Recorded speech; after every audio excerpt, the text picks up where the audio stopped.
Tuesday. If you missed our big announcement yesterday, I don't know where you were.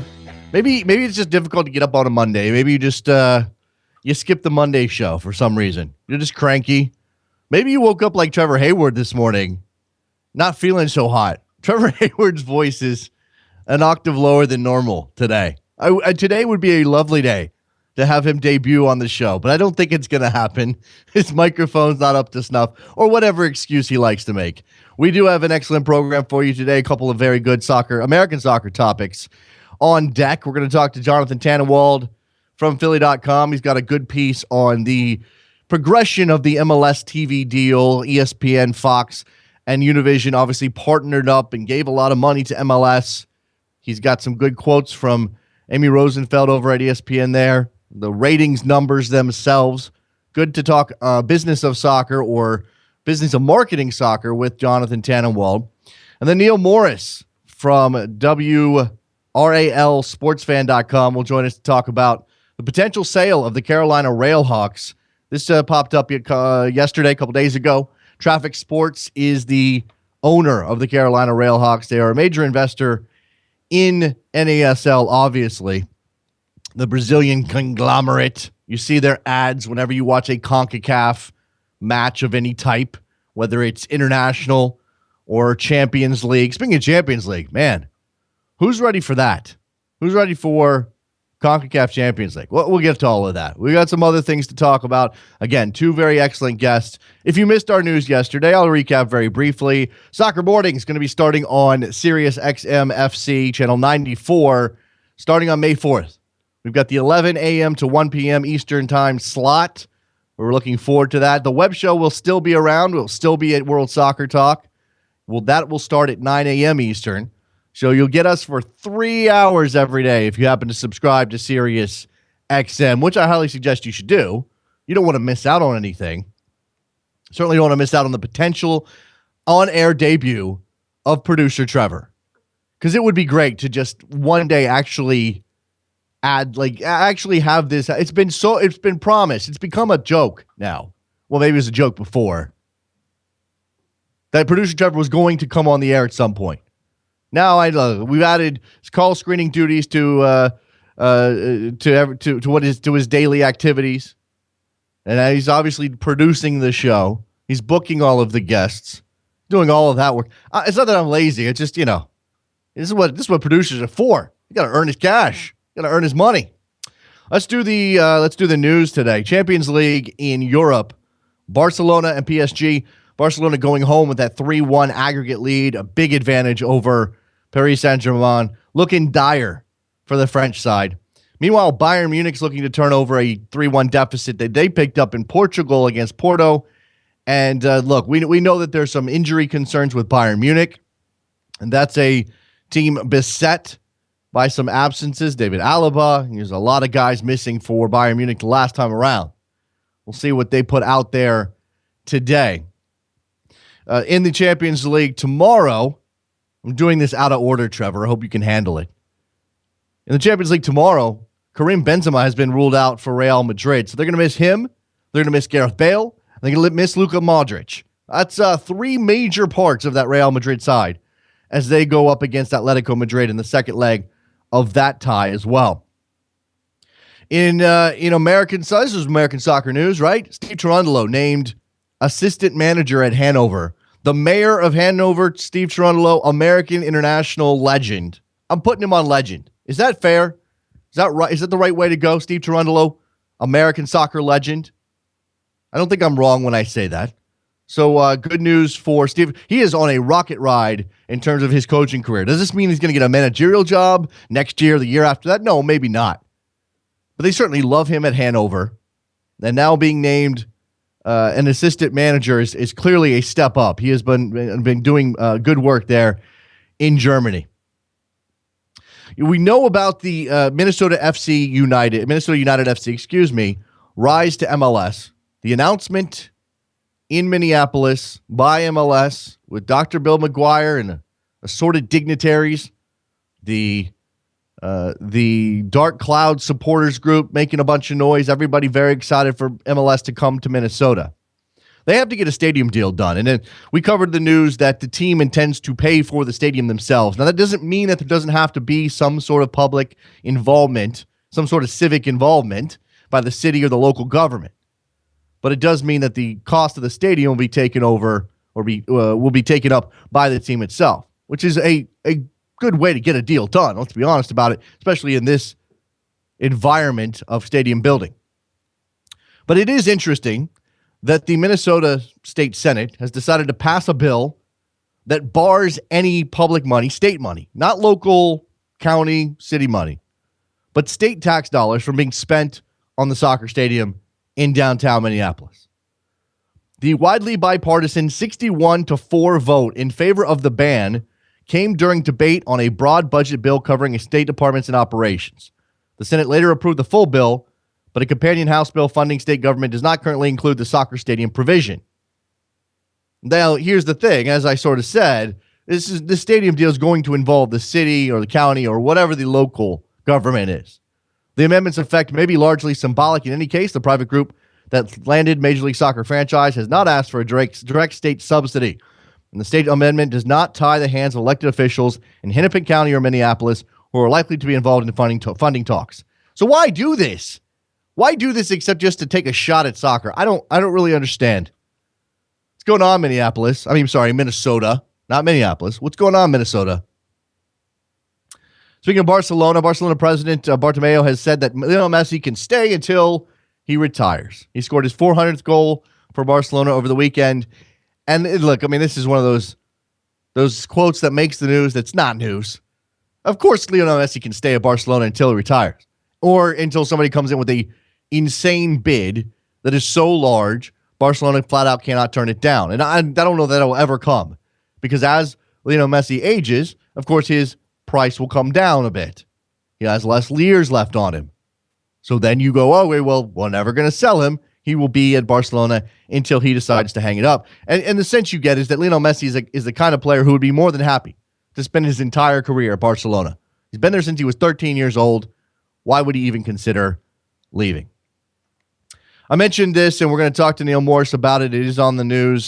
Traffic Sports to sell their stake in the Carolina Railhawks. The Brazilian soccer marketing conglomerate is involved in active negotiations over the possible sale of the Railhawks of the North American Soccer League, along with their first division Portuguese side, GD Estoril Praia. Praia? Sorry about that. That's the team. If you remember your traffic sports history when it comes to American soccer, that's the team where certain traffic sports players were sent in an effort to get them some playing time and get them some training. I think Gale Basamonde spent some time at Estoril. I think he did, among others. So they are looking to sell both of these teams. Both clubs, the proposed sale of both clubs was reported by Relvado.com, citing unnamed sources stating that a pre-agreement has been finalized in which Traffic would sell their majority stake in Estoril to an investment group only identified as the Fidelis Company. The same article asserts that an unidentified ownership interest in the Railhawks is also part of the acquisition. So there you go. And I think we all, we would agree that NESL's growth needs things like local investors in these teams. There's a reason that teams that have committed local investors tend to do better than teams that are owned by corporate conglomerates who are based far, far away. So this would be a step forward for the NASL. We'll get all the details from Neil Morris in just about 30 minutes. Talk to him about the state of the NASL as well. All right, let's take a break. When we come back, Jonathan Tannenwald, Philly.com, is going to fill us in on these MLS TV ratings and the outlook from the partners involved. Soccer Morning, WorldSoccerTalk.com. Face in the crowd, you're talking too loud, but I can't hear.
Welcome back to Soccer Morning on World Soccer Talk with Jason Davis. Here we are back on Soccer Morning, joined now by Jonathan Tannenwald, live from the newsroom, Philly.com. I love the background noise that we get from Jonathan. Sometimes people are on their phones, some guests are on their phones, and we get background noise, and I'm just like, no, I'm cringing, stop it. But I like the hum of the busyness up in Philadelphia. John, how are you? I'm doing about as well as Tim Tebow is these days, which is to say wonderfully. Don't do that to me. I can't go down that road. He did it. Believe me, he did it to me. I know he did. I know he did. I know quite the event up in Philadelphia. Potential signing that hasn't happened yet, has it? It had happened yesterday. Oh my gosh, it did happen. It finally happened. He did it. I can't believe he did it. Jonathan Tannenwald here to talk a little bit about the business of MLS and the business of selling MLS. And we know that when it comes to modern sports leagues, most of the revenue that helps these teams get bigger and better and start buying better players is driven by television and television ratings. MLS is in a new television deal with Fox, ESPN, and Univision. And this has been the key to this, John, for a lot of people was that this was dedicated time slots. Those 2 Sunday games are locked in. People know where they are. If they want to watch some MLS, they can set their watch by it finally. You've got a piece up at Philly.com on this new deal and how it's going so far. And I guess we should just get to the nitty-gritty of it. What do the ratings look like, and how good of a judge are they of improvement? Well, let me bear the bad news before I bear the good news. The bad news is that soccer still does not, MLS specifically, and soccer, I would probably argue overall outside of the World Cup, still does not draw the audience of the size of NASCAR. Okay.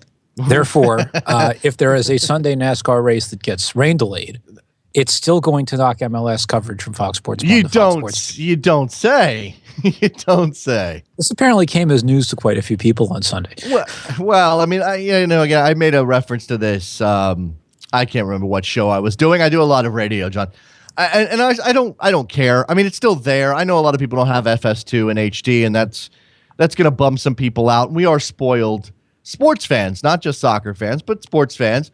And I don't, as long as this isn't indicative of the commitment that Fox is making to MLS, we really shouldn't be concerned. As one of my favorite follows on Twitter pointed out yesterday, it's called the sports TV ratings, quite simply, is the handle. It's 2 million to 200,000 at least.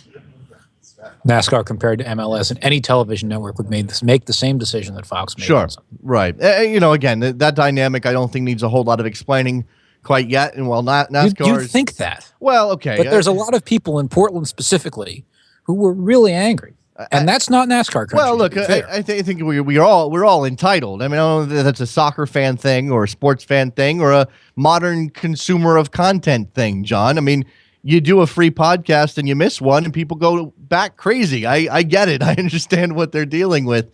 But when it comes, and I'm sure that Fox can take a rating hit on that game. Of course it is. And it's not a great game to take a ratings hit on because it's 2 teams with decent fan bases. But then again, anytime it's your team, it's the game that you care about. Let's talk about the good news, shall we? Okay, let's get into the good news. Okay. I talked over the week, last Friday. Well, I talked last week and published last Friday an interview with Amy Rosenfeld, who's the senior coordinating producer for all things soccer at ESPN. Her name, I would hope by now, is very familiar to American soccer fans because she's been very involved with ESPN's coverage of MLS, the World Cup, U.S. national team games, so on and so forth over the years. And in the course of doing that, I decided to take a look at some of the numbers of MLS TV viewership this year. And I have ESPN's viewership as being up 18% this year, heading into this past weekend. Mm-hmm.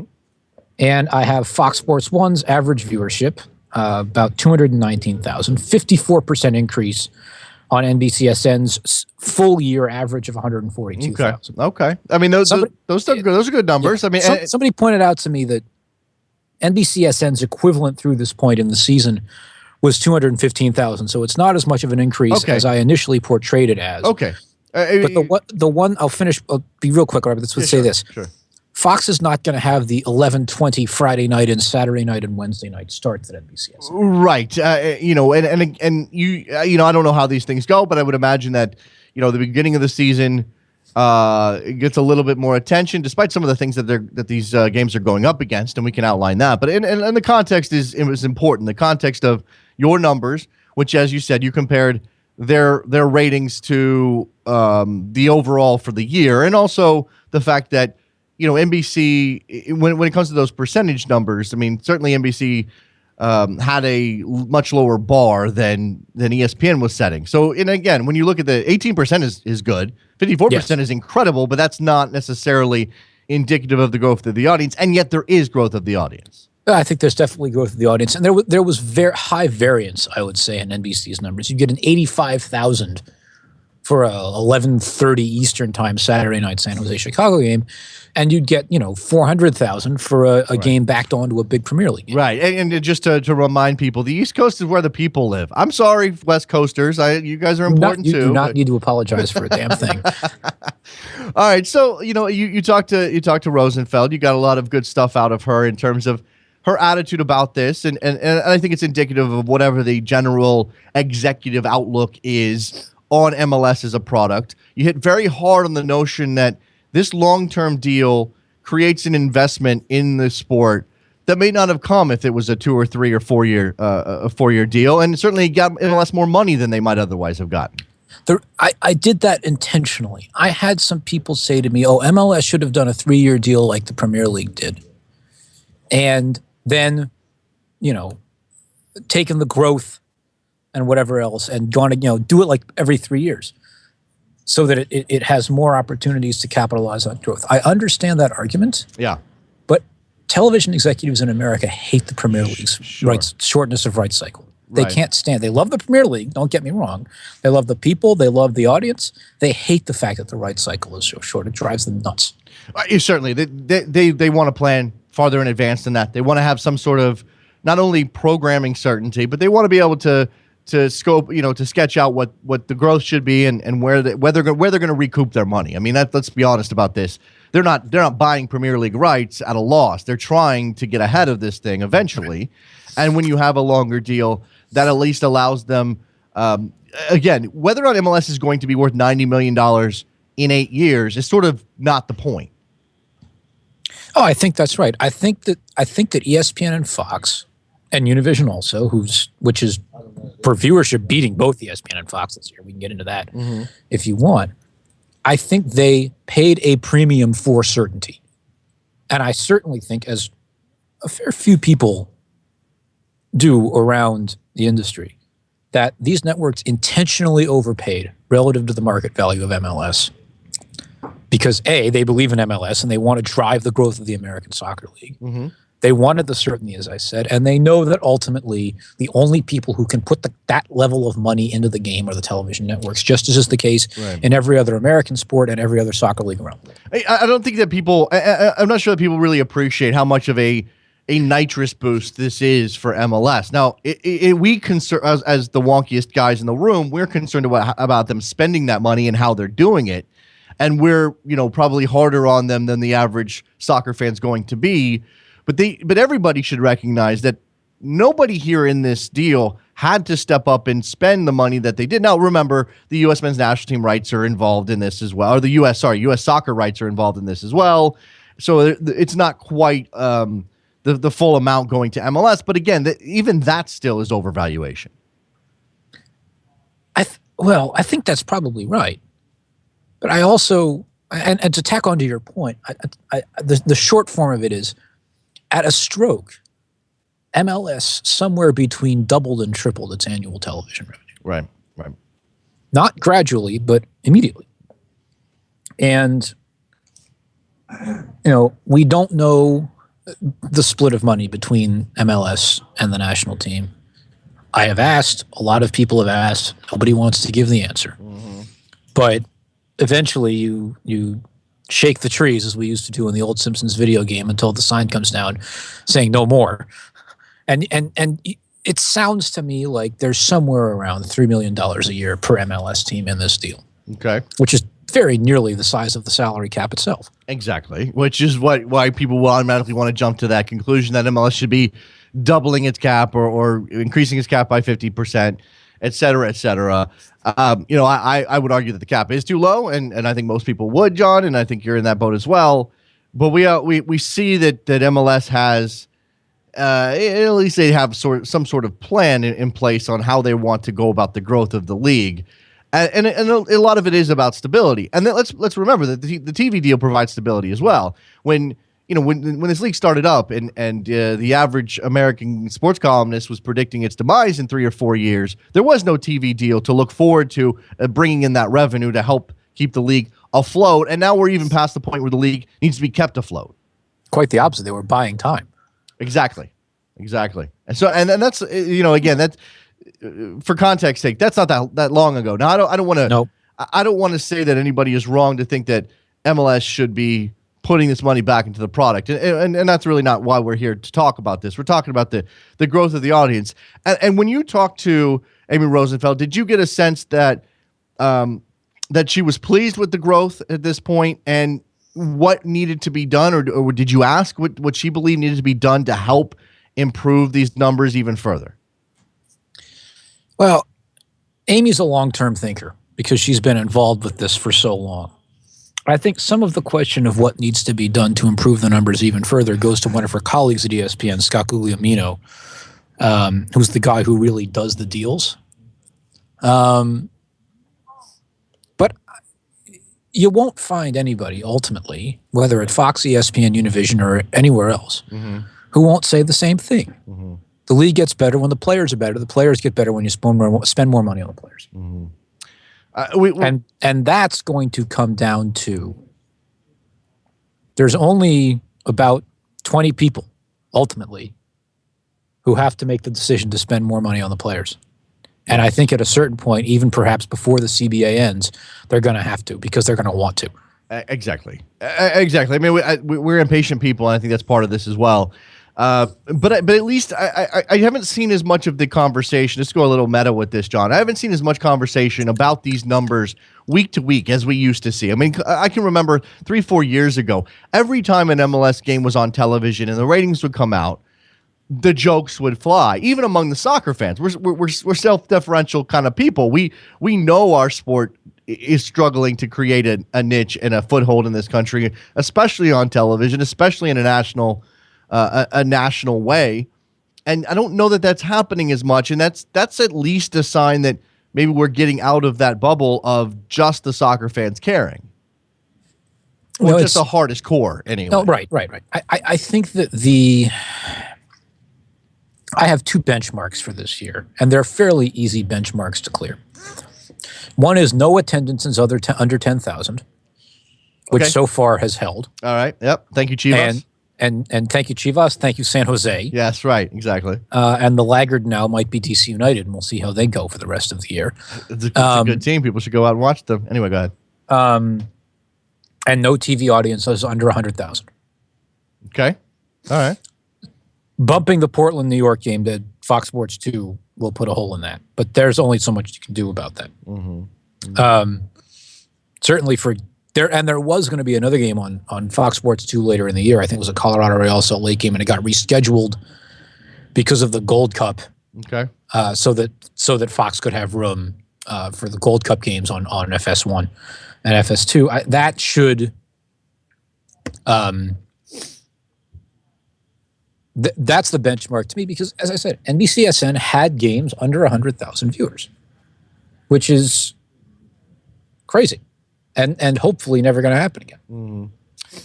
Now we sort of we touched on some of the ESPN stuff, and maybe we'll come back around to it. But you did mention Univision's part in this, and the numbers over there are Spanish language, and obviously there's the SAP option for those of us who don't speak Spanish on a Friday night. How is that going? And I think my cursory knowledge of the landscape, clearly there is a lot of potential in the Hispanic market, and a lot of people are focusing on that market. Is that wrong to say that's the key to all of this, or is it sort of an underrated key to all of this? It's underrated by a portion of our community, yes. Okay. And that portion of our community is not Hispanic. That makes a lot of sense. Okay. Univision their games obviously are simulcast on Unimas and Univision Deportes for the most part. averaging 325,000 viewers a game, which is above both Fox and ESPN. I've heard some people complain. Obviously, the SAP issues happened in the first few weeks of the season. Mm-hmm. Not all of that is Univision's fault.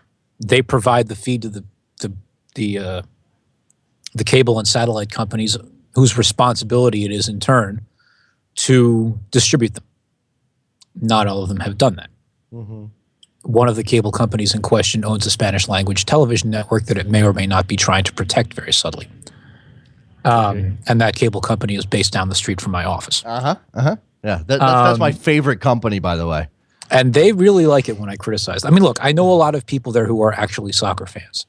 Okay. But they know, because I tell them in my meetings with them, and I say it on Twitter, they know they have to step up. And they know they're also running a little scared right now because they're trying to buy Time Warner. And so there's an opportunity, especially for the FCC, to make them play ball. Mm-hmm. We'll see if that actually happens. Anyway, by the way, I totally blame that unnamed company for the death of Matador on El Rey. I know they were a major stakeholder in that network. I'm blaming them for the death of Matador. Go ahead. I know some people are not fans of the broadcasting style of the English language guys on Univision, Ramsey Sandoval and Paul Caligiuri. I still think it's pretty cool that they're doing it. Mm-hmm. And I think that you're seeing with the audience sizes that it's working. The LA-Chicago game at the beginning of the season was Univision's largest non-Hispanic audience for an MLS game ever. Mm-hmm. And Univision has done a lot of MLS games in its history. Mm-hmm. I think what they're doing is working. And if we learn a little bit of Spanish along the way, it might not be the worst thing. Absolutely, of course. I mean, the collision of the two cultural elements is fascinating to me. But both when it comes to Spanish language and when it comes to English. I've had some people come at me, and this is our friend Ray in Milwaukee, who this is a drum he beats consistently on this show. So I feel like I owe him something here. He thinks there's a lack of diversity represented on, especially on the English language broadcasts, obviously. Sure. Is that something that you've ever addressed with either Amy Rosenfeld or anybody at Fox in terms of, again, for lack of a better way of saying it, it's a very white crew on both of these networks, and that's, you know, I'm not going to argue against having Alexi Lawless and Taylor Twellman on broadcast, but there's clearly not a representation. We saw it with the USA Mexico game, by the way. Fox puts that on, and they integrate a bunch of elements and put some diversity on the screen. I thought it came off great. Let's start with ESPN. I think that Monica Gonzalez deserves a more prominent role, and I think that'll help. Obviously, as we saw, you know, one of the games she interviewed David Villa in Spanish and translated it in English live on air. That's the sort of thing. Yeah, that's good. That will benefit. Part of the problem is that these networks, you know, ESPN and Fox have obviously pretty powerful Spanish language networks that they operate, and they're allocating their resources to those networks for the games that they're broadcasting. Whether that is Francisco Rivera at Fox, whether that is John Sutcliffe at ESPN, or Tom Marshall, who is on the Mexican national team TV broadcast sometimes that ESPN does, or Alejandro Moreno, who's usually up in Bristol doing the ESPN FC show on Sunday night. You know, I'd like to see it more, but part of the calculus sort of coming from the other side of that is ESPN and Fox then deciding to allocate people from their Spanish language networks to their English language network when they're better served on the Spanish side. Right. I understand the separation a bit. But again, I think it's interesting to, well, they may see that as the most efficient way to run their broadcasts. I think it's interesting, you know, in contrast to the notion that there is some cultural collision happening here that may not, and that the individual broadcast may not represent that cultural collision, especially on the English side. Sure. And we may see some progression towards that in the future. I mean, you know, it's a sign of something that ESPN put some Liga MX games on their main network or on ESPN2. I can't remember where they showed up with Palomo and Moreno calling those games in English. I mean, that right there is an indication of an acknowledgement that there is a cultural shift happening. Sure. And the other thing to factor into this is that only in the last couple of years has there been a depth of soccer broadcasting talent in the English language side of things in America that these networks really have that much depth. And there are still, I'm not going to name names, but there are still a fair few local MLS broadcasters who are not up to standard, in my opinion. Oh, absolutely. That's absolutely true. But I think that may be more prevalent in MLS. And I'll come back to something that Rosenfeld said in your piece that relates to this, but that may be more prevalent in MLS, which is still, again, a growing league. It's not very old. The sport itself is kind of creeping into the cultural consciousness, and you've got a lot of professional broadcasters in their 30s and 40s who did not grow up with the sport. That's all a factor in this.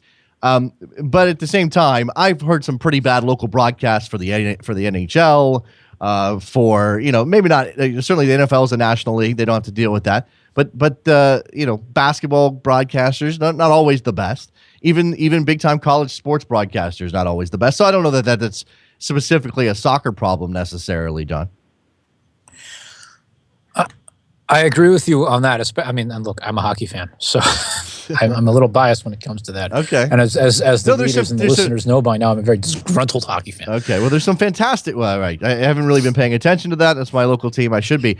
They're not at the moment.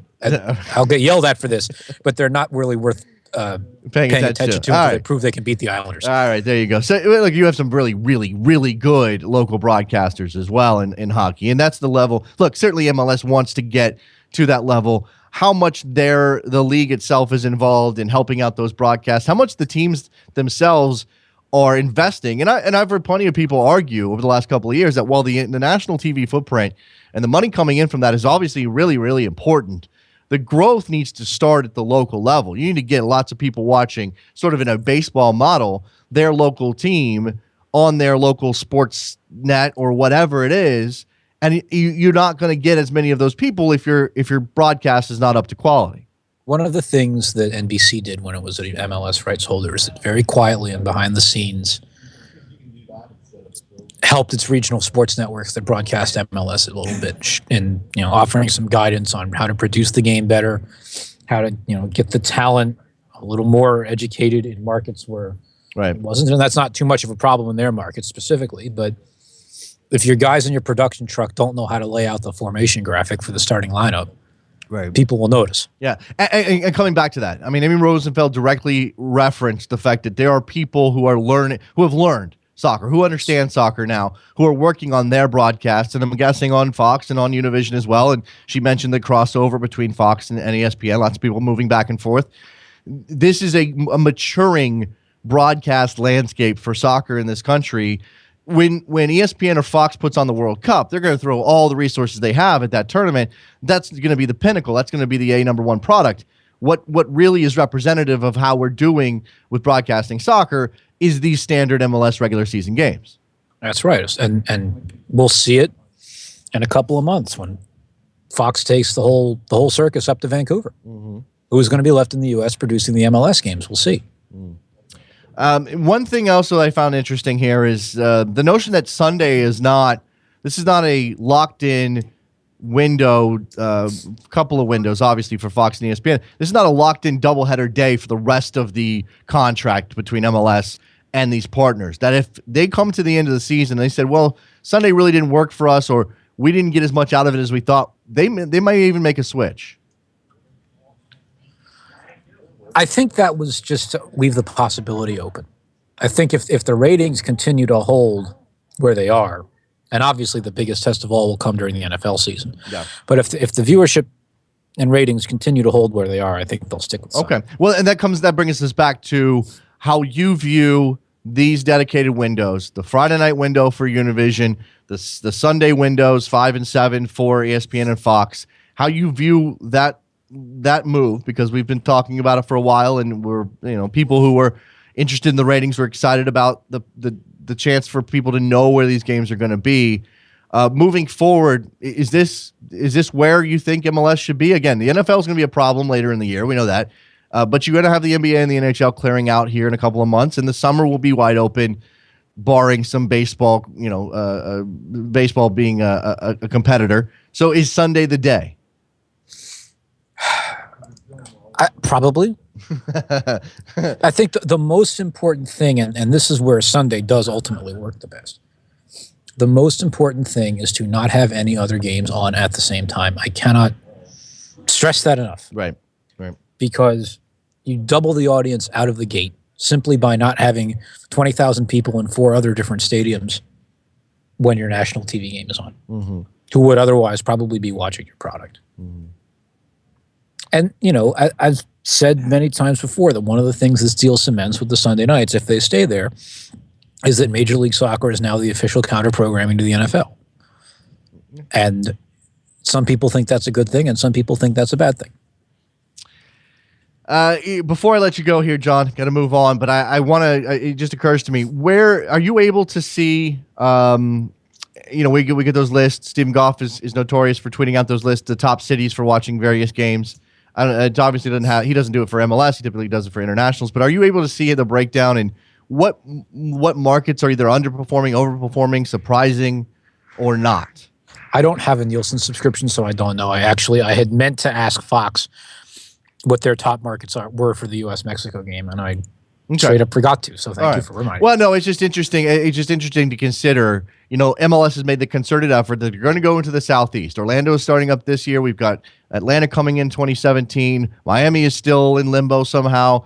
The Midwest now with Minnesota coming in a couple of years as well. There's going to be more expansion at some point. I just wonder if they're getting the return out of this footprint thing that they're looking for. I mean, obviously those things haven't happened yet, so you're not really even considering Atlanta as a part of this. But eventually, you want your big markets to perform. You want New York and Philly and LA and Boston and DC to be top markets with top ratings for national broadcasts. Now, I'm no Rick McGovern, but for those of you who don't know, McGovern is the last name of the infamous Rick and Philly. Rick and Philly, yeah. Oh.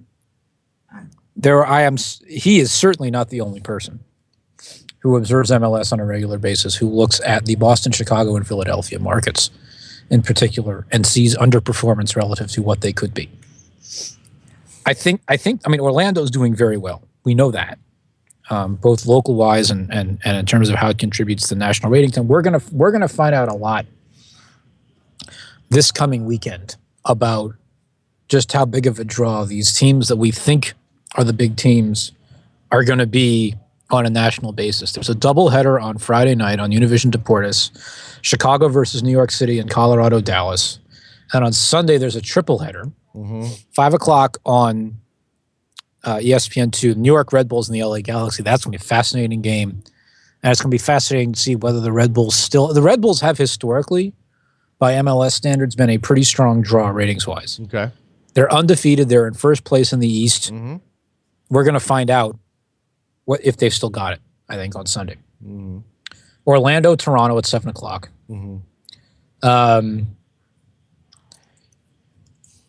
Which will have Kaká, Michael Bradley, Toronto in whatever the hell kind of crisis it is that they're in at the moment. Yeah, there's some rumors floating around. What's the last game? What's the last game on the schedule? The last game is Seattle-Portland at 9:30. Ooh, so which there you should go. do very well. Yeah, I want to slip something in, and we'll see if our friends up north, especially Dwayne Rollins, are paying attention this morning. 7 o'clock kickoff time on TSN for Orlando-Toronto is probably going to, well, if this Montreal-Ottawa series keeps going, which it might not, that Toronto-Orlando game would potentially be at the same time. Okay. All right. So put a dent in TSN. TSN is programming soccer up against the hockey playoffs, right? Because they don't have the hockey anymore, right? And I'm going to be very interested to see how that plays out. It should be all the way through the World Cup, by the way. Oh, interesting. Jonathan Tannenwald from Philly.com talking MLS TV. John, appreciate the time. Got to run. Talk to you soon. All right, there goes John Tannenwald. When we come back, Neil Morris, WRALSportsFan.com, will join us to talk about the potential sale of the Carolina Railhawks and some NASL news. Don't go anywhere. Be right back.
Welcome back to Soccer Morning on World Soccer Talk with Jason Davis. Back on Soccer Morning, joined now via Skype by Neil Morris. You can find his work at WRALSportsFan.com, specifically on the NASL and even more specifically on the Carolina Railhawks. Neil, how are you? Doing great, Jason. Always great to be on with you. It's great to have you back. We have news here as relates to the Carolina Railhawks. An established team, certainly not a legacy team the way that some of these NASL brands have been over the last couple of years, but a team that's been pretty strong in that market, I would suppose. Their own building and whether or not the budget has kept up with the rest of the league is a different question, but at least we know the Railhawks. They've been a fixture. And one of the elements of the Railhawks last couple of years has been the involvement of Traffic Sports. Just to outline for those who don't know who Traffic Sports is and when their ownership of the Railhawks began. As most of anyone who's listening to this show probably knows who Traffic Sports is. They're a Brazilian soccer marketing conglomerate, as we like to say, who have been involved in various aspects of the soccer world, especially in South America and to a certain extent North America for the last decade or so. I think they were formed in 2005. I could be wrong about that, but their bread and butter, as most people know, is broadcast rights deals, particularly with CONCACAF properties. They have a pretty robust deal with CONCACAF regarding Copa America and Gold Cup and the Mexican national team rights. So that's their bread and butter.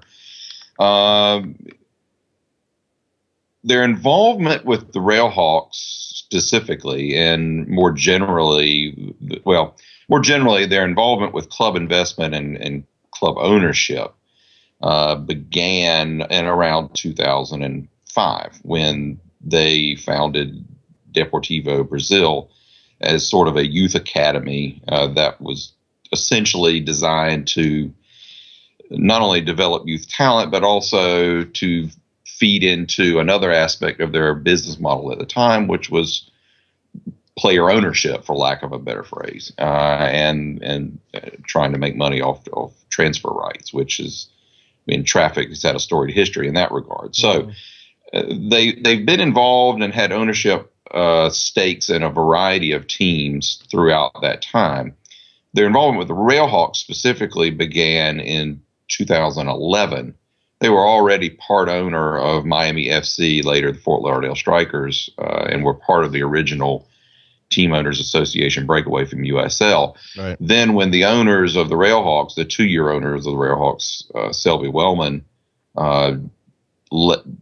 essentially disbanded the team, albeit briefly, at the end of 2010, Traffic came in and picked up the pieces and reformed the organization. And so they've been the not just the majority owner, but basically the sole owner of the Railhawks since 2011. They, as you mentioned, they also involved in the Fort Lauderdale Strikers, and their involvement. Before we get into the potential sale here and how it relates to the sale of the Strikers as well, would you characterize Traffic Sports as a driving force in the creation of the NASL when they split from USL in 2000, whenever that was, 2009? Seems like a million years ago, 2010. Absolutely. No, I believe they were the driving force. Okay. They were the owner of only one team, Miami FC, but they held heavy sway in influence, not just in the USL, but at one time, but when they ultimately decided to band together with a variety of other owners and break away, they were at the forefront of that. And what's interesting, it's interesting you bring that up because I was actually thinking about this yesterday. Of the original teams of the new iteration of the NASL that essentially broke away in late 2010, the only existing ownership groups that are still involved with the league are Traffic and Tom Fath up at FC Edmonton. All the other teams have either left for MLS or left the league, or they've had change in ownerships. Most of the time for the better, but sometimes not. So that's an interesting. You sort of stumble on an interesting side point regarding this. That if this sale goes through, you're sort of cycling through an entirely different ownership group from the one that originally broke away from USL 5-6 years ago. On the one hand, that's interesting because it's no longer that rebel, for lack of a better word, group, and on the other hand, it's a sign that there was interest in these clubs, and they were able to sell. They were able to find buyers, which means there was a market. The question now is whether what the market is for for the Railhawks. And just a side note here, Aaron Davidson, who is the president of Traffic Sports USA, is also the chairman of the NASL Board of Governors. So there's your crossover there. So when Traffic is out looking for a buyer for the Railhawks, what has the market been like, and how close are they to actually getting a deal done? Well, Traffic has been courting local investors here in the North Carolina market for some time, and they've been open about doing that and have tried quite a bit to do that, not just for the influx of money that would represent, but also because they readily admit they are an absentee owner. They rescued the Railhawks essentially because at that point in the league's existence, they couldn't afford to lose any teams. Their sanctioning would have been in dire straits in early 2011 if the Railhawks had fallen by the wayside, which is around the same time that AC St. Louis went away and Crystal Palace Baltimore went away, and Puerto Rico Islanders were always in trouble. Vancouver was going to leave for MLS. Montreal was going to leave for MLS. Minnesota was straggling along as well at the time. So they couldn't afford to lose the Railhawks. And so they picked up the pieces and kept the team going. And with the proximity to college markets, maybe they thought that it could be a cog in their player development model. The situation is, I guess this story first came about in a couple of stages. A website in Portugal, Rivaldo.com, has been reporting for at least a month or so that Traffic was on the verge of divesting their ownership in Estoril to some undefined British investment group, which they identified as the Fidelis Company, and I think there may be a little more specificity to that. Okay. On April 9th, they reiterated, or they published another story that claimed, and they probably have some inside information on this, that a quote pre-agreement has already been finalized regarding that sale, and for the first time, they heard through their sources that the Railhawks might be included in this deal, which was something that no one, at least I had not heard, and no one outside the Railhawks organization probably had heard. And so I began the process of trying to track down some confirmation on that. I finally contacted Aaron Davidson late last week. He was at the CONCACAF Congress in the Bahamas, and he confirmed on the record that yes, and this is what I published in my post that was in WRLSportsFan.com yesterday, is that he confirmed that these discussions are real, that the discussions regarding the possible sale of Estoril to this group, this British investment group, have been moving along, and that during the course of those discussions, they became aware, I don't know if Traffic made them aware or if they just became aware, that there was also this U.S. team in the portfolio, the Railhawks, and they got interested in acquiring that as well. Now, what we don't know, there's a lot that we don't know, quite a bit. I think the crux of the post that I established yesterday has served a couple of purposes. One, to disclose that there are discussions going on. One, that these discussions are real and could actually happen. Something that I've verified sort of off the record from other people. And some general description of the potential purchasers. And more importantly, an admission that it is possible that any sale of the Railhawks could also involve a majority sale, which is something that has not been publicly acknowledged by Traffic before. They've been quite open about trying to attract minority investors. This is the first time I've ever heard them saying they're willing to divest their majority stake. Well, I mean, what does it mean here? If from the way that you've described it, it almost feels like the Railhawks are a throw-in to the deal that would get this Fidelis group the ownership of Estoril, and at the same time, if Traffic Sports is saying, hey, we're an absentee owner, even if they were looking for a minority group to step in and help them locally, if maybe they're still doing that. But I mean, you don't want to trade one absentee owner for another absentee owner, do you? There's a lot of fans who feel that way. But, if you've got an absentee owner that's not wanting to be that anymore, it's better to have one who wants to be, I suppose. Yeah. But I go back and forth. I mean, yes, there have been local owners who have bought teams in this league and have been, at least on their face and in the short term, successful. Bill McGuire in Minnesota, Bill Edwards in Tampa. But at the same time, I've had this conversation with a number of Railhawks supporters who say we need local ownership. Well, that would be nice, and there's certainly some big names in this area that would be nice if they would all of a sudden wake up one morning and decide they want to dump some money into the Railhawks. Mm-hmm. But at the same time, the Wellmans were local owners, and they lasted 2 years, and the team almost went under. And if it wasn't for traffic, they would have. So, I think it's not local versus absentee. To me, it's more of the interest and the energy of the owners themselves. Now, if it's a throw-in situation, that's obviously cause for concern. You never know when you say throw-in what the dynamics are, but because Estoril may be a team that's in, and I've read this in some quarters, that it may be a team that has quite a bit of debt. I don't think the Railhawks are in that boat. They're a team like most in the NSL that is not making money. I think there's probably only one or two in the league that are.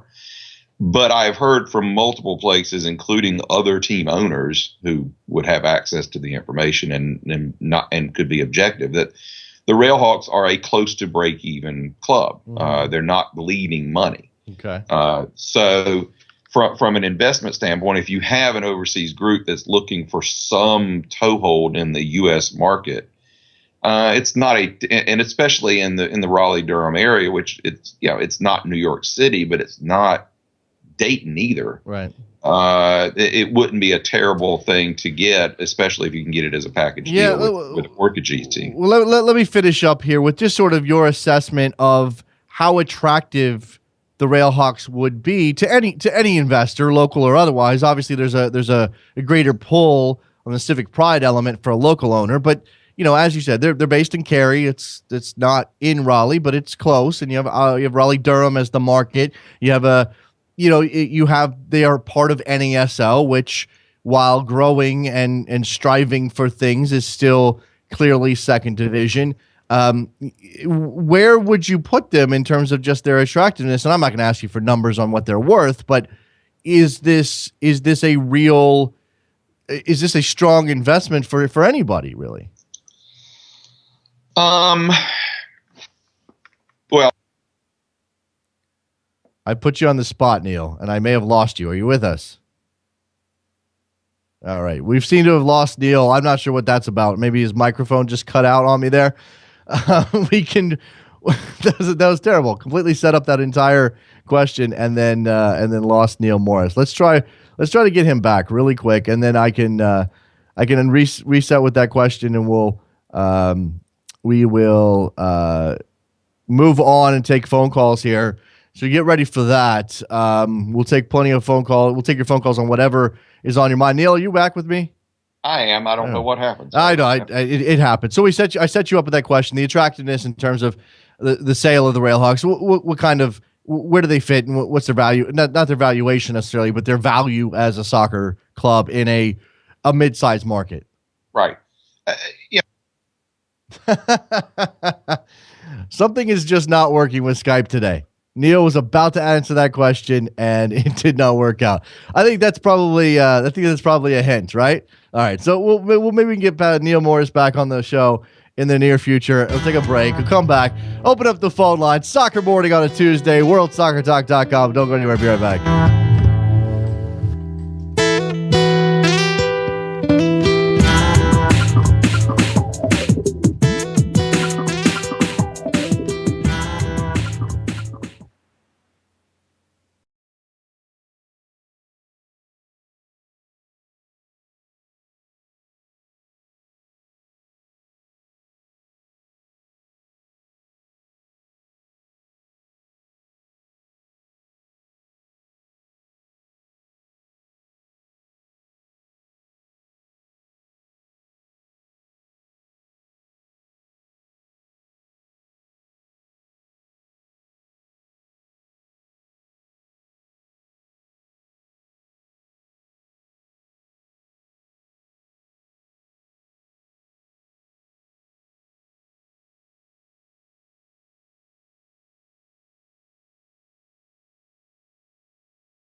Welcome back to Soccer Morning on World Soccer Talk with Jason Davis. Back on Soccer Morning, phone lines now open, 646-832-3909. Anything on your mind.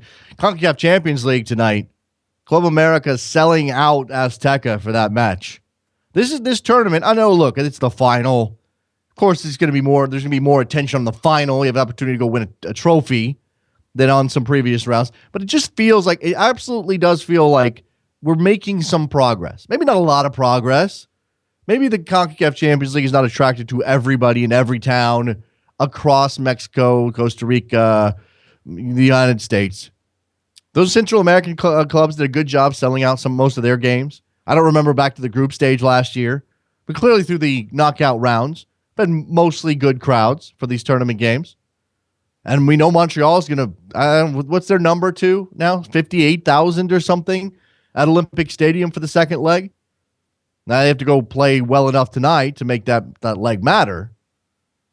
But you're going to have an opportunity again to win a championship, to win a title. Game starts it's tomorrow. Did I say tonight? I meant tomorrow. The game's tomorrow, Wednesday. 9 o'clock Eastern, Fox Sports 2, Unimas, live from Estadio Azteca in Mexico City. Should be fun times. I don't know what Frank Lopez is going to do with his team. They've been a surprise to this point. Yeah, you got to be careful. You can't give up a bunch of goals, obviously, but you can't. You got to go try to play a little bit. Club America, the most talented team in the region. They make them the best team in the region. Really, really tough for Montreal to get this done. A couple of notes here from David Fellerath, a friend of ours who's down in North Carolina as well, and covers or used to cover soccer. David, are you covering soccer anymore? Let me know. Two random facts about Estoril, who we just spoke about with Neil Morris, part of that sale to whatever this Fidelis group is, with the Railhawks maybe included. Their stadium is smaller than Wake Med Soccer Park in Cary, which is where the Railhawks play. When they finished fourth last season after Benfica, Sporting, Lisbon, and Porto. So they did pretty well for themselves. Small club Estoril. I think I remember when we were hearing about those American players like Tony Taylor, Galeg Basumande, Greg Gomez, when we heard about them, they were in the second division, I think. I don't think they were a top division team. So they've obviously done well for themselves. Maybe that's why none of those players could ever get on the field. They clearly had some aspirations getting up to the top level and finishing fourth in Portugal. When you're not one of those three teams, Benfica, Sporting Lisbon, and Porto, and you finish that high, that's pretty damn good. Pretty much everybody's playing for fourth place in that league, usually. 646-832-3909. You know how the web show works, and this is going to be especially true as we get closer to the serious date and the serious show launches. We are here after we talk to whoever's on the show to give us insight and information, and we had two excellent guests today. We are here to take your calls for as long as the calls come in. If you guys want to get in on any topics, I'm happy to address those. Doesn't really matter. Talk soccer, man. Sitting around, shooting the S, talking soccer on a Tuesday morning. But we're only here for as long as you guys want us here. Trevor's got to go take care of that voice of his. He's got to go record an R&B album, actually, from the 70s, I think, is on his list of plans. Go get a bearskin rug and put it in front of his fire. That's what a dozen roses in the corner, right? Couple glasses of wine. I don't know who you're going to be entertaining, but I just feel like if you have that voice, you might as well take advantage of it. I know this is a big tease because nobody can hear it, but it's way down here. He's like, hi, I have a chest cold. I don't know what's going on. You get some voiceover. Maybe we could get you some voiceover work, Trevor. Maybe we could do that. I had this thought. The other day, I guess yesterday. This was yesterday when we announced Sirius, when Sirius XMFC actually put it out on Twitter that we were joining that network starting on May 4th, 11 a.m. Eastern, Channel 94. Go buy a subscription. I made a joke after that. I said, this whole thing is just a platform for me to pitch my soccer sitcom, which I then decided to call Through Balls because I think it's funny. But then I started really thinking about this. What would a soccer sitcom, if I was going to pitch a network with a soccer sitcom, what would it be like? What would it be like? Would it be an odd couple kind of show? You have the fastidious Brit who comes over and plays with his roommates with a sloppy American player. Something like that. I actually told Trevor, I think we should have a designated player who's making millions of dollars and his best friend on the team is a guy on the minimum salary. And then they have to figure out how to get along and live life and do all this stuff. Guillermo, you're on the air. What's up? Good morning, everybody. Hey, how you doing, man? I'm just over here wondering, with the new, high-paying position at the satellite radio, when Don Garber actually calls in, because the Call Jason campaign is ongoing. I want to remind you that the hashtag Call Jason should be on everybody's tweet outs. When he does come on, will we get at least a few minutes on the free side? Yeah, I hope so. I mean, I don't know what's going to go. The goal was to always have Garber on this show. I think it's Garber for SM. I think is the hashtag we'd prefer, because then you identify him and you have the show's initials. But I think that the goal is to have him on this show so everybody can hear him appear on this show. Now, if we get him on the Sirius show, I'm more than happy to do that. But again, you'd have to have Sirius in order to hear that interview. So we're looking forward to the platform and maybe the power that Sirius is going to bring in terms of booking guests. And we hope to get some really good guests. But I want those people. This is the show for the people. That's why we're doing this show. We're going to keep this show going. This is the show for everybody. You don't have to pay a dime for this show. That's where I would love to have Don Garber, Guerra. Well, I'm really looking forward to that. I really hope that we do get to hear it on this side. I do have the XM, but unfortunately at 8 a.m., brother, because I'm in the West Coast, right? You are not competing with the Teletubbies, and I'm sorry, but for the next year or so, you're going to lose. Whoa. I'm going to have to question your parenting skills, Guillermo. Come on. The Teletubbies? Are you serious? Aren't they done? Like, people don't even watch Barney anymore. My kid's 6. He never watched a second of Barney, mostly because I maintained a strict no Barney policy in my house. But there was no Teletubbies either. That wasn't happening. How old's your kid? 2 years old. Two. He's 2. He looked at the sounds and the movement, and it really that's true. trips him out. You got to have the bright colors, the right colors, and the funny characters. I don't know. Yo Gabba Gabba's too much for him. A little trippy. Is that what he's telling? We have that. Yeah, we have that on demand. Actually, we play it whenever he feels like it. But anywho, I do listen to the show live at really early right now. You're on my TV screen.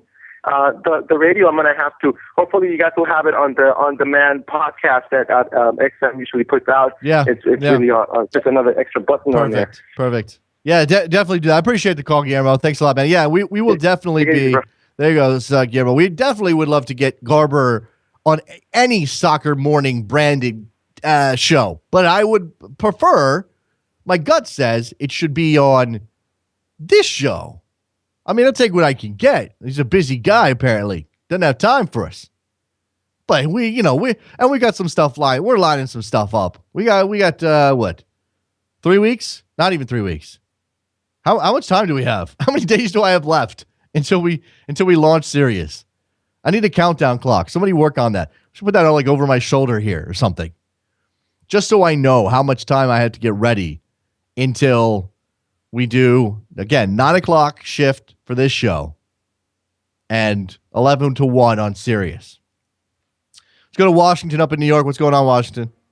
Hey, what's up, Jason? How's it going? Poor Trevor, man. Get that man some tea. Poor guy. Did you hear him? Yeah, anyway. It's pretty good, though, right? Don't you think it's not Barry White because he doesn't have the soul for it. He's too white for that. But don't you think he could definitely do some voiceover work? I mean, you ever heard there's a guy that does radio voiceovers for I think it's Fox Sports. He might even show up on TV. His voice is actually, I think he's better meant for those, the trailers and the movies. In a world that didn't exist, he should do one of those things. In a world, yeah. All right. So what's on your mind today, Washington? Well, no, I had a general question. Maybe you can settle a bet here because I was having an argument with a friend of mine yesterday. You know how when you win a championship, and I just use the World Cup as an example, all right?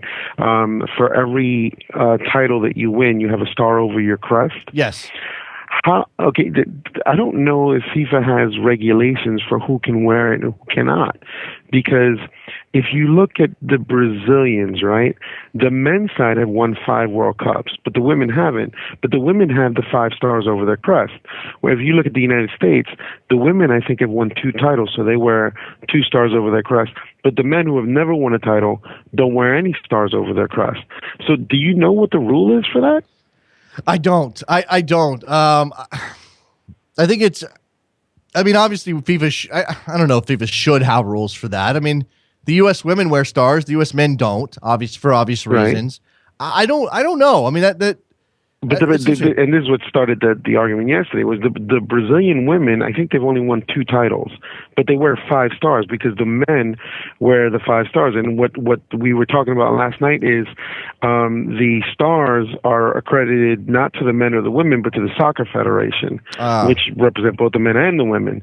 And then somebody said, yeah, but then the United States should have 2 stars. Right. The men's team should have 2 stars over their crest. Right, but, and that's not happening. Yeah, so, but that sounds like maybe there's some double standard things working here. Or whether or not, maybe even sort of I'm not going to say a sexist element to it, but there's certainly something to be said for, the direction in which those stars are going, if you know what I mean. The Brazilian women. Yeah, I hear you. Yeah, that's weird stuff. I don't know if I want to get into that because I don't want to put that on anybody, but you could argue that, you could argue, look, obviously the Brazilian men winning the Men's World Cup has long been a higher profile thing, and the Women's World Cup didn't exist for most of those titles. Right. So, for those to go in to flow in that direction to the women, that's something. Oh, we're going to take pride in our men's team. Whereas in the United States, and I'm not saying that they don't want to wear the stars. I think the men would happily wear the stars if FIFA made a rule that specifically, that definitely said that.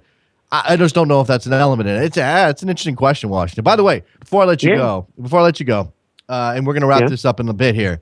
I had an idea for this. I'm going to throw this out there. We're going to workshop this with everybody. It might be just for the web show, since that's where everybody can listen. If you don't want to get the SiriusXM satellite subscription coming up in May, I'm thinking about I'm starting this idea of regular callers, guys I like, or women I like, whoever calls in. If you're a regular caller and you contribute a lot to this show, I'm thinking about giving you the option to pick a Soccer Morning shirt number. Would you like that, Washington? Have a Soccer Morning shirt number? I would like that. That would be cool. Now, I have to decide who gets first pick because I don't want a bunch of people getting mad at me that number 10's gone because that just isn't going to work. No, I don't want number 10, dude. Okay, I want good. number 5. Just okay. So you know it's always been my number since I was a kid. Let's do it right now off the top. Washington from New York, regular caller, getting in with the first Soccer Morning shirt number, take it number 5. I dig that. Thanks a lot. Thanks a lot, Washington. All right. Thanks a lot, man. There goes Washington. Good stuff. All right, dude, a couple more calls if you want to get in. 646-832-3909 is the phone number. We've got a lot of moving parts around here. Trevor's throwing me notes about other stuff. We're just moving along on a Tuesday. If you want to get in with something else before I get out of here, now is the time to do so. I've got this. I got the sitcom idea, which you guys can throw those out at Soccer Morning on Twitter. Because I'm thinking like, okay, give me a setting for this that works, and I want it to be American. I mean, we're talking about an American sitcom. Like I want this to have a very American soccer vibe to it. So Matador, which I referenced with John Tannenwald, which most of you probably never saw, which was on El Rey, was this soccer spy show. He was an undercover CIA operative playing for the Los Angeles team. What were they called? The Riot. The Los Angeles Riot. So what can we, if we change it around, make it a comedy, what can we do? Maybe a guy owns a sad sack professional soccer team, and it's one of those like office comedies, but there's some soccer action as well, and he's got some characters on the team. I'm thinking this is going to work. And if any of you, he lives at the stadium. Exactly. This guy has barely enough money to keep this team running. He's trying to market the team himself. He's doing the field work. Yeah, we could definitely make this work. This is how American soccer works. Low level stuff, low budget. By the way, for everybody who's hitting me up on Twitter, trying to take shirt numbers, you got to call in, and I have to bestow this. I'm not going to be mean about it, but you have to call in. I'm not going to just give it to you over Twitter. It's no fun. Let's go to Alan in Michigan, who wants to talk about Greg Vanney. I sort of alluded to this rumor when we talked to Tannewald, but there is a rumor out there that Greg Vanney's job is on the line and that there might be an Italian manager coming in. I don't know how real this is. I think people have denied it. What's on your mind, Alan? Is there any team in the world that would fire their coach before they've had a home game? I think it's happened before. I mean, maybe there aren't many leagues where this sort of thing happens because stadium construction is not always an issue, and you get that out of the way during the offseason. But I have to imagine it can't be the only team in the world, but probably not very many. Maybe on one, you count them on one hand, Alan. If they do it, it's ridiculous. If they do, I'm not saying Greg Vanney's the right guy, but give the man a year. Another year. Like, let him get through this campaign. Seriously. And as you said, before their first home game. Do you think that he's on the hot seat now, though, just on the basis of this rumor, though?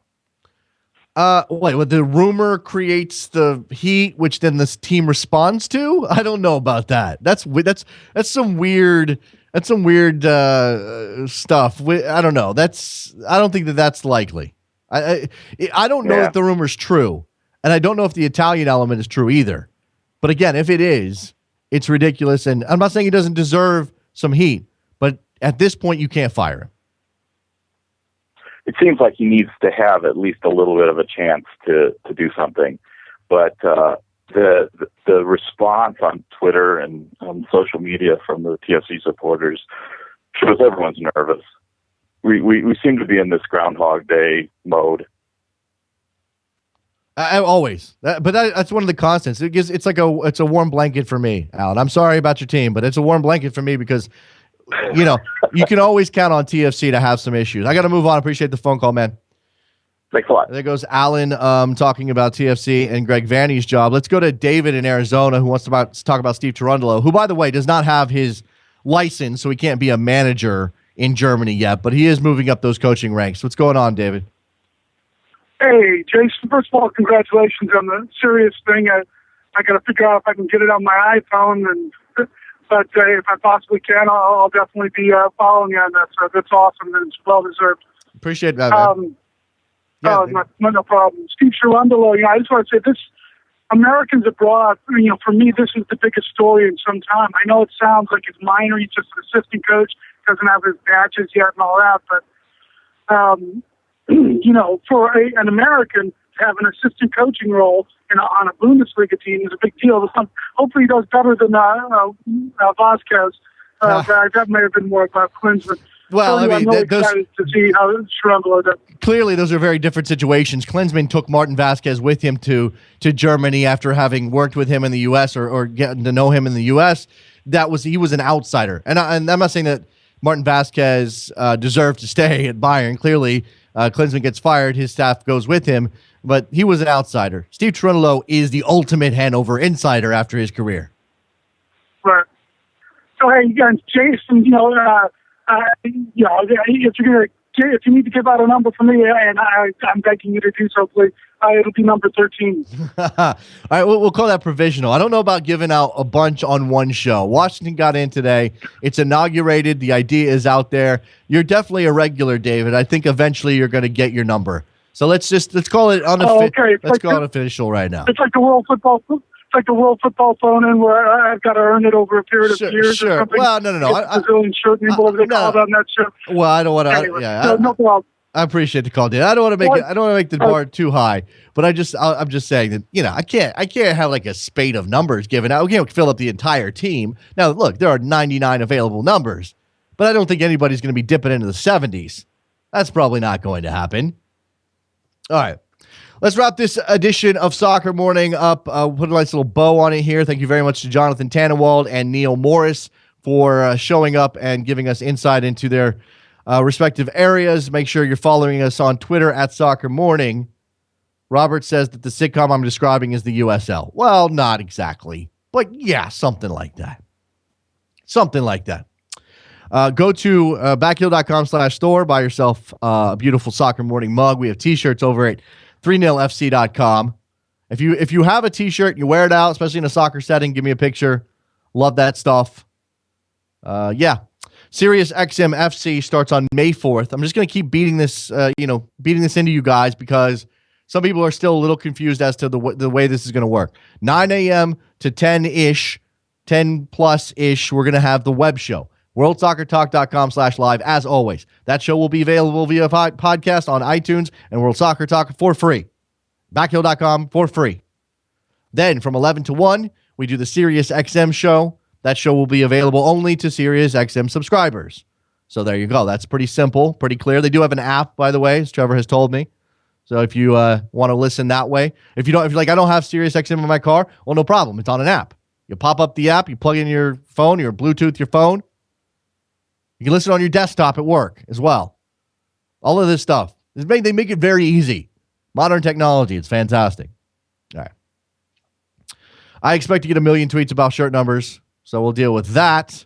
Thank you very much to producer Trevor and his bad voice. His lovely, actually, very sexy voice for his work on today's show. We'll be back tomorrow, big Wednesday edition of Soccer Morning. Thanks again for listening. We'll talk to you guys then. Bye.